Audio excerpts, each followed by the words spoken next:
La loi santé va être définitivement votée aujourd'hui à l'Assemblée nationale et on y trouve une disposition tout à fait nouvelle. Il s'agit du droit à l'oubli parce que pour les anciens malades du cancer, il est souvent très difficile de retrouver un emploi stable, même si on est en rémission ou guéri. C'est souvent le parcours du combattant. On va entendre un témoignage qui le confirme et on va voir que les associations se mobilisent pour faire bouger les choses. Valérie Heurtel, Alexia Mayer et Claire-Marie Denis.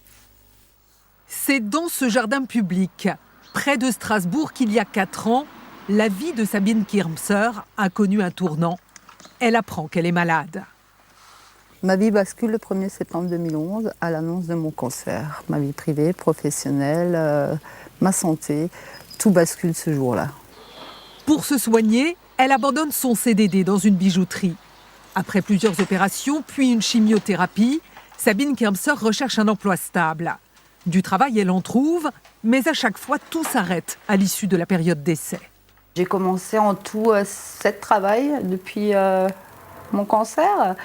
Et 7 fois, on m'a arrêté mes missions. Pourquoi ?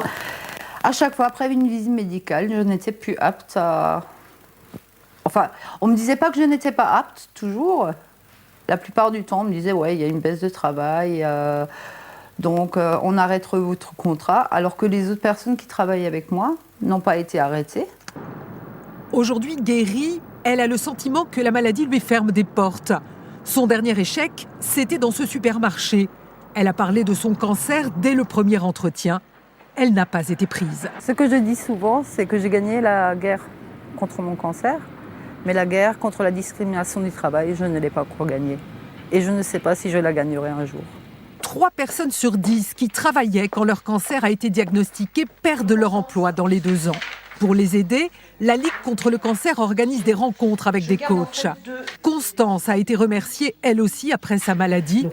Elle a tenu à rester anonyme par peur d'être discriminée. Je pense que ça leur a fait peur, 7 mois d'arrêt. C'est pas quelque chose, enfin, ça fait peur à tout le monde, aux collègues, à la hiérarchie. Et ils ne m'ont pas laissé ma chance et j'ai vécu ça comme une profonde injustice et ça a été d'une violence inouïe. Le cancer entraîne beaucoup d'incertitudes pour l'employeur. Comme quoi ? Comme par exemple, quand est-ce que la personne qui est touchée par le cancer va revenir dans l'entreprise ? Est-ce qu'elle pourra reprendre son poste comme avant ? Est-ce qu'elle sera aussi performante qu'avant ?